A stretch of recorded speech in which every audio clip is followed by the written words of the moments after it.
नमस्कार दोस्तों, युवाम एकेडमी में आपका स्वागत है। मैं ब्रिजेश सर आपका स्वागत करता हूं। आज हम लोग इतिहास का अगला वीडियो और अगला चैप्टर भी शुरू करते हैं। पिछला वीडियो में प्राग ऐतिहासिक काल के बारे में समझा था, पाषाण काल के बारे में। आज हम लोग आद्य ऐतिहासिक काल के बारे में समझेंगे और उसमें जो जो चीजें हैं उसके बारे में समझेंगे। तो आद्य ऐतिहासिक काल किसे कहते हैं? तो हमने पिछले वीडियो में बताया था कि जिस काल में लिखित विवरण मिलता है लेकिन कोई पढ़ा नहीं या आज भी उसे पढ़ा नहीं जा सका, उसे हम आद्य ऐतिहासिक काल कहते हैं। और आद्य ऐतिहासिक काल को दो भागों में बांटा गया था। एक आपकी सिंधु सभ्यता की इंडस सिविलाइजेशन और एक आपका वैदिक सभ्यता है। सिंधु सभ्यता के बाद हम लोग वैदिक सभ्यता पढ़ेंगे, लेकिन आज का मेरा टॉपिक सिंधु सभ्यता से रहेगा। और सिंधु सभ्यता में जो भी चीजें आ सकती हैं या जो भी चीजें मिली हुई हैं उन सभी के बारे में आज चर्चा करेंगे। आप मन लगाकर इस वीडियो को पूरा देखते रहिएगा, आपको बिल्कुल याद हो जाएगा। तो चलिए शुरू करते हैं। सिंधु सभ्यता या इसी को हम लोग हड़प्पा सभ्यता के भी नाम से जाना जाता है। अब बात आता है कि सिंधु सभ्यता या हड़प्पा सभ्यता ही इस सभ्यता का नाम क्यों दिया गया था? कुछ और हो सकता था इतिहास में। क्यों सिंधु सभ्यता को ही दिया गया या सिंधु सभ्यता को क्यों हड़प्पा की सभ्यता कहा गया, ये जानने का विषय है। तो सिंधु सभ्यता या हड़प्पा सभ्यता इसलिए इसे कहा गया क्योंकि सबसे पहले प्रथम अवशेष हड़प्पा में मिले थे और सबसे ज्यादा अवशेष सिंधु नदी के किनारे मिला था। इसलिए इस सभ्यता का नाम सिंधु सभ्यता या हड़प्पा सभ्यता के नाम से जाना जाता है। अब पिछले वीडियो में हमने बताया था कि भारतीय सर्वेक्षण विभाग या भारतीय पुरातत्व विभाग किसी भी इतिहास के अवशेषों को खोजने का कार्य करता है। तो जब सिंधु सभ्यता या हड़प्पा की खोज हुई थी उस समय भारतीय पुरातत्व के महानिदेशक जॉन मार्शल की अध्यक्षता ये भी क्वेश्चन आता है कि जॉन मार्शल कौन थे? तो भारतीय पुरातत्व के महानिदेशक थे। इनकी अध्यक्षता में 1921 में और 1922 में दयाराम साहनी और राखालदास बनर्जी दयाराम साहनी ने हड़प्पा की खुदाई करवाए थे और राखालदास बनर्जी ने मोहनजोदड़ो की खुदाई करवाई। यानी अभी क्वेश्चन आता है कि हड़प्पा के खोजकर्ता कौन है? तो दयाराम साहनी है। और मोहनजोदड़ो की खोज किसने करवाया था? तो राखालदास बनर्जी ने। 1921 में दयाराम साहनी और 1922 में राखालदास बनर्जी। जब इन खुदाइयों में चीजें मिलती गई तो काम आपका रेलवे का चल रहा था, पटरियों को बिछाने के लिए खुदाई हो रही थी। लेकिन हड़प्पा सभ्यता में या सिंधु सभ्यता में कुछ ऐसे अवशेष मिल गए कि रेलवे का काम रोक करके ये सभ्यता के बारे में खोजा गया कि कितनी साल पुरानी है। तो अलग अलग मतों का मानना है क्योंकि यह काल ही बताता है कि जिस काल का कोई लिखित विवरण नहीं है, लिखित तो विवरण है लेकिन पढ़ा नहीं जा सका है। तो कोई भी शुद्ध पढ़ा नहीं है। अपने हिसाब से सिंधु सभ्यता को कोई 2500 से 1750 ईसा पूर्व मानता है या अलग अलग इतिहासकार 2500 से लेकर 1500 ईसा पूर्व भी मानते हैं, क्योंकि अनुमान के आधार पर इनके सन का निर्धारण किया गया। तो ये दो क्वेश्चन हो गए कि किसकी अध्यक्षता में और किसने खोज किया था। अब एक और इतिहासकार है पीगल, इन्होंने कहा था कि सिंधु सभ्यता एक बहुत बड़ा साम्राज्य था और उसमें हड़प्पा और मोहनजोदड़ो इस साम्राज्य की दोनों राजधानियां थी। यानी सिंधु सभ्यता बहुत बड़ा साम्राज्य था और हड़प्पा और मोहनजोदड़ो इस साम्राज्य की दोनों राजधानियां थी, यह पीगट ने कहा था। और एक और इतिहासकार है चार्ल्स मैसन। चार्ल्स मैसन ने हड़प्पा के टीले का खोज किया था। हड़प्पा के टीले का खोज किया। और टीला किसे कहते हैं? तो जहां पर कच्चे मकान बनाकर लोग रहते हो और कच्चा मकान गिर जाता है, फिर उसी के ऊपर मकान बनाकर रहते हैं, ऐसे लेयर बाय लेयर उसकी ऊंचाई बढ़ती जाती है, उसी को टीला कहते हैं। तो हड़प्पा के टीले का खोज किसने किया था? चार्ल्स मैसन ने किया था। जबकि हड़प्पा की खोज किसने किया था? दयाराम साहनी ने किया था। ठीक है, आइए अगला पॉइंट देखते हैं। अगला क्वेश्चन पूछता है कि सिंधु सभ्यता की खुदाई किस किस स्थान पे हुई थी या कितने विस्तार में खुदाई हुआ था? तो 4 दिशाओं में इसकी खुदाई हुई थी। पहला सबसे उत्तर में मांडा में हुई थी। मांडा कहां पड़ता है? जम्मू कश्मीर में। किस नदी किनारे है? चेनाब नदी। ये उत्तर में खुदाई हुई थी, मांडा। सबसे पूर्व में आलमगीरपुर। आलमगीरपुर ये आपका यूपी में पड़ता है, उत्तर प्रदेश में। किस नदी किनारे? हिंडन नदी के किनारे। सबसे दक्षिण में बात करें तो दायमा, ये आपका महाराष्ट्र में पड़ता है। और यहाँ पे गोदावरी नदी किनारे, गोदावरी नदी के किनारे। और सबसे पश्चिम में बात करें सुत कांगेडोर, ये आपका सिंध पाकिस्तान के बेल्ट में इसमें पड़ता है। सुत कांगेडोर ये सिंध का बेल्ट माना जाता था और ये दास्त नदी के किनारे था। तो ये भी क्वेश्चन आता है कि सबसे पूर्व में खुदाई किस स्थान पर हुई थी? तो आलमगीरपुर उत्तर प्रदेश में हिंडन नदी किनारे। सबसे दक्षिण में दायमाबाद गोदावरी नदी किनारे महाराष्ट्र में। सबसे उत्तर में मांडा जम्मू कश्मीर पड़ता है, चेनाब नदी किनारे। और सबसे पश्चिम में सुत कांगेडोर जो सिंध का बेल्ट माना जाता था और ये दास्त नदी किनारे। ये तो चारों दिशाओं की बात आ गई। अब दूरी का पूछता है कि पश्चिम से लेकर पूर्व कितनी खुदाई हुई थी? तो 1600 किलोमीटर।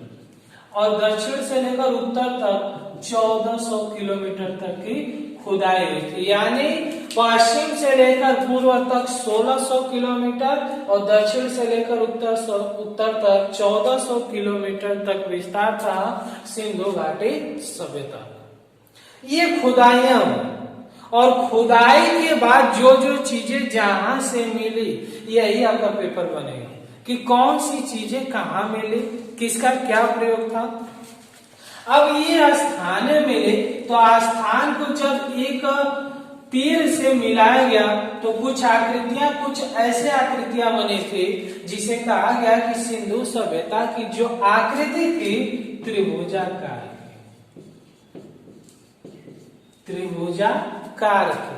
और इसका संपूर्ण क्षेत्रफल, ये तो लंबाई है कि कितना है पूर्व से पश्चिम, संपूर्ण क्षेत्रफल आपसे पूछता है तो लगभग 13 लाख वर्ग किलोमीटर तक खुदाई है। तो ये 4 बिंदु हो गए। आकृति पूछता है तो त्रिभुजाकार थी और क्षेत्रफल इसका लगभग 13 लाख वर्ग किलोमीटर, कहीं कहीं 12,99,600 वर्ग किलोमीटर आता है, कहीं कहीं 13 लाख, तो दोनों सेम है, लगभग में 13 लाख वर्ग किलोमीटर। या शुद्ध बात करें तो 12,99,600 वर्ग किलोमीटर इसका क्षेत्रफल था। आइए अगला पॉइंट देखते हैं। अगला पॉइंट पूछता है कि सिंधु सभ्यता कैसी थी। 2 सभ्यताएं हैं आद्य ऐतिहासिक काल में, एक सिंधु सभ्यता और एक वैदिक सभ्यता है। तो सिंधु सभ्यता कैसी थी? अगर आपसे पूछता है कि सिंधु सभ्यता कैसी थी तो नगरीय थी, या इसे हम लोग शहरी भी बोल सकते हैं। अगला क्वेश्चन आता है कि सिंधु सभ्यता में किस चीज का प्रयोग किया जाता था। तो सिंधु सभ्यता को हम लोग कांस्य युगीन सभ्यता भी कहते हैं, कांस्य युगीन सभ्यता। अब क्वेश्चन आता है कि कांस्य युगीन सभ्यता इसे क्यों कहा जाता है। तो हमने पिछले वीडियो में बताया था कि मानव के द्वारा सबसे पहला धातु तांबा का प्रयोग किया गया था, और जो सिंधु सभ्यता के लोग थे ये लोग तांबा में टीन मिलाकर प्रयोग करते थे। और जब तांबा में टीन मिलाते हैं तो कांसा का निर्माण होता है, इसीलिए सिंधु सभ्यता को कांस्य युगीन सभ्यता कहा जाता है। अगला क्वेश्चन आता है कि सिंधु सभ्यता के जो लोग थे घर बनाते थे, तो घर किस चीज से बनाते थे, मिट्टी से बना था कि ईंट से बना था। तो देखिए सिंधु सभ्यता नगरी या शहरी थी, तो इनके घर ईंटों के बने थे, और ईंटों का लंबाई चौड़ाई अनुपात भी पूछता है कि कितना लंबा है, लंबाई चौड़ाई और ऊंचाई पूछता है। तो 4:2:1 का रेशियो था ईंटों का, यानी पक्के ईंटों की बनी थी सिंधु सभ्यता के सभी आवास। अगला क्वेश्चन आता है कि सिंधु सभ्यता के लोगों का मुख्य व्यवसाय क्या था। मुख्य व्यवसाय क्या था, तो मुख्य इनका व्यवसाय था व्यापार। अब इससे भी क्वेश्चन बनता है कि उस समय व्यापार करने के लिए साधन नहीं होते थे, लोग पैदल जाते थे, कई नदियां पार करके जाते थे, यानी 6-6 महीना या साल घर वो जाकर व्यापार करते थे, घर से बाहर रहते थे। इसलिए जो घर का कामकाज है या घर का देखभाल जो करती थी वो घर की महिलाएं करते थे। महिलाओं की देख रेख में सिंधु सभ्यता की जितने भी घर द्वार है, जितने भी आवास है, सब महिलाओं के ऊपर डिपेंड करता था। इसलिए सिंधु सभ्यता मातृसत्तात्मक थी, यानी घर में माता हेड होती थी, यानी माता की पूजा होती थी। देवताओं में बात किया जाए तो जिस अवशेष के प्राप्त हुआ पशुपति या भोलेनाथ थे, तो उस समय देवताओं की बात करें तो देवताओं में शिव की पूजा होती थी, जिसे पशुपति भी कहा गया। ये तो हो गई सिंधु सभ्यता कैसी थी, तो नगरी या शहरी थी। सिंधु सभ्यता को और भी नाम से जानते हैं, कांस्य युगी। क्यों? क्योंकि तांबा में टीन मिलाकर कांसा का प्रयोग करते थे।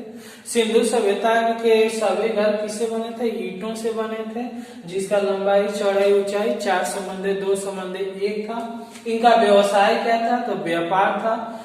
कैसी थी? तो मातृसत्तात्मक थी, माता की पूजा होती थी, और देवताओं में शिव और पशुपति की पूजा होती थी। आइए अगला क्वेश्चन आता है कि सिंधु सभ्यता में कुछ स्थल के बारे में पूछता है।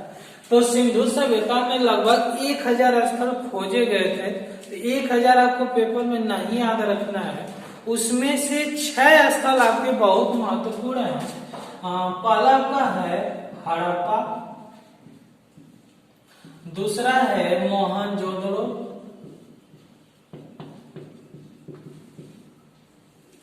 तीसरा है चनहुदड़ो, चौथा है लोथल,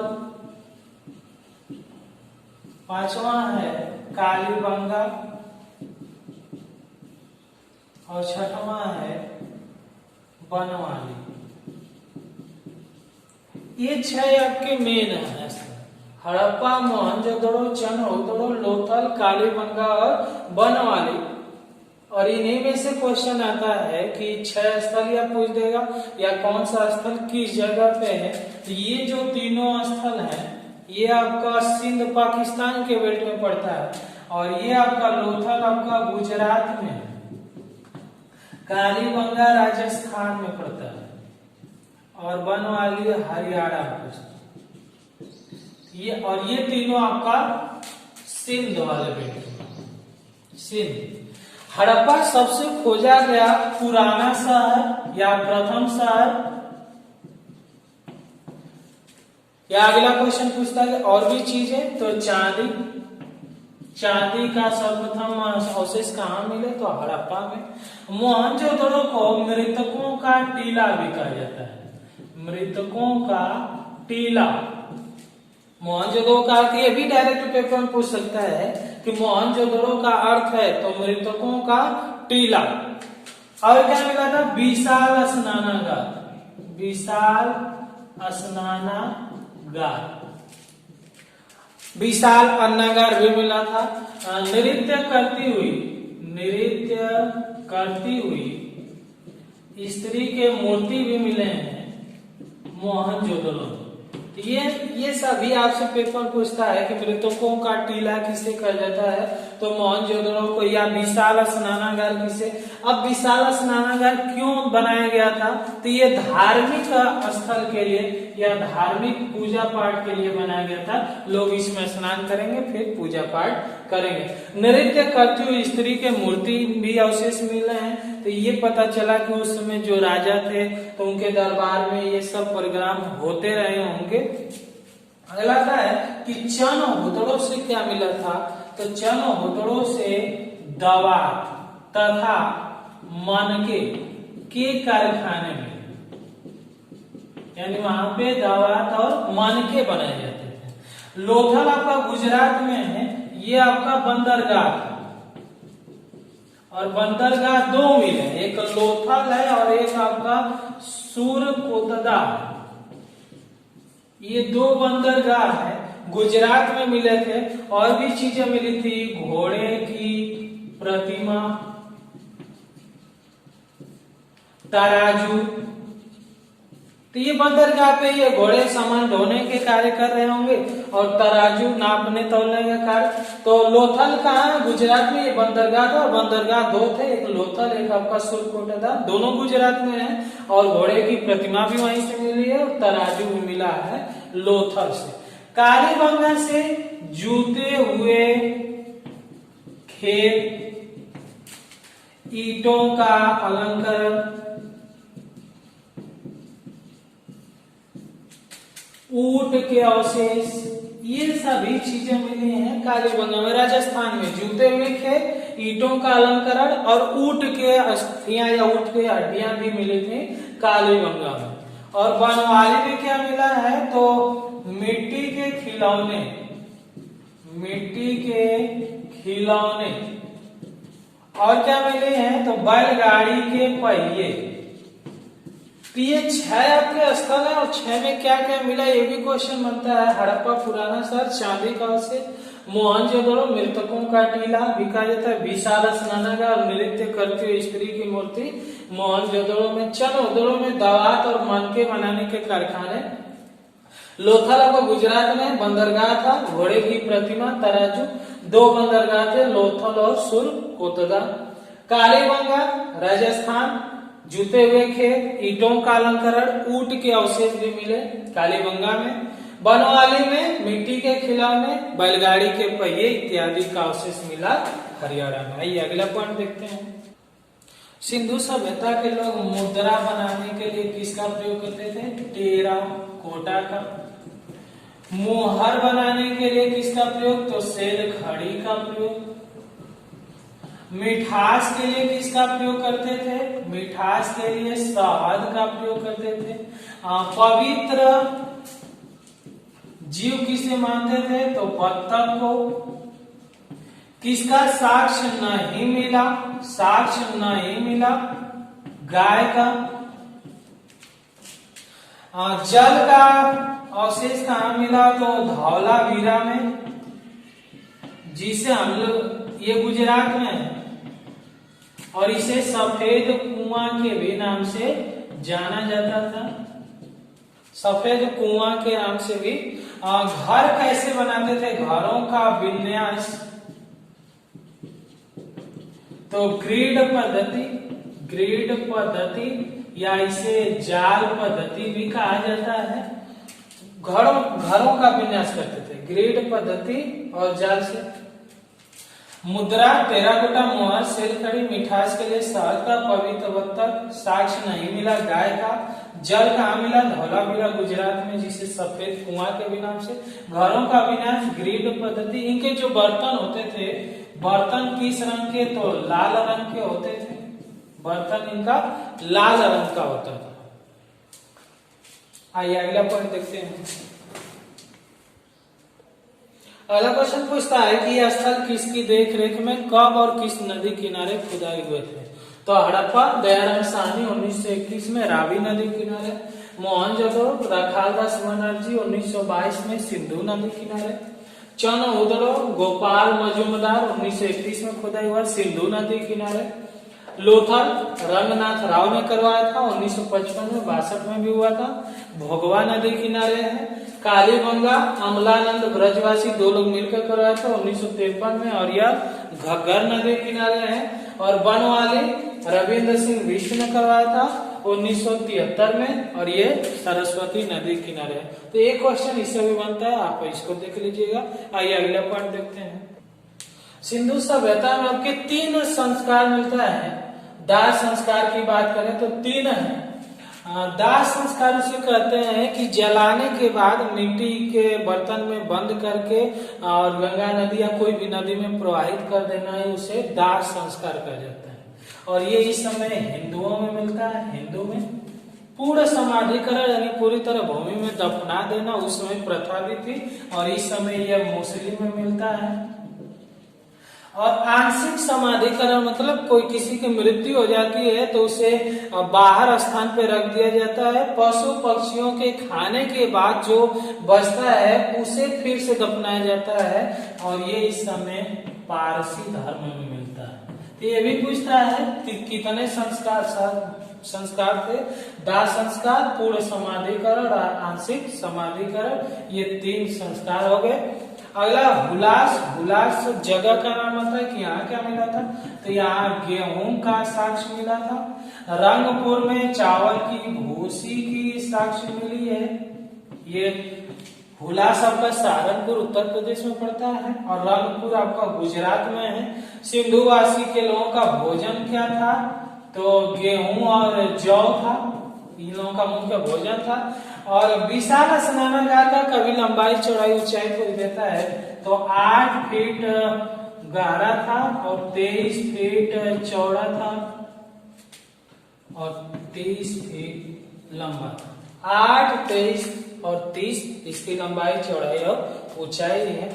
अब इससे ज्यादा पेपर में कोई क्वेश्चन नहीं बन सकता है सिंधु सभ्यता से।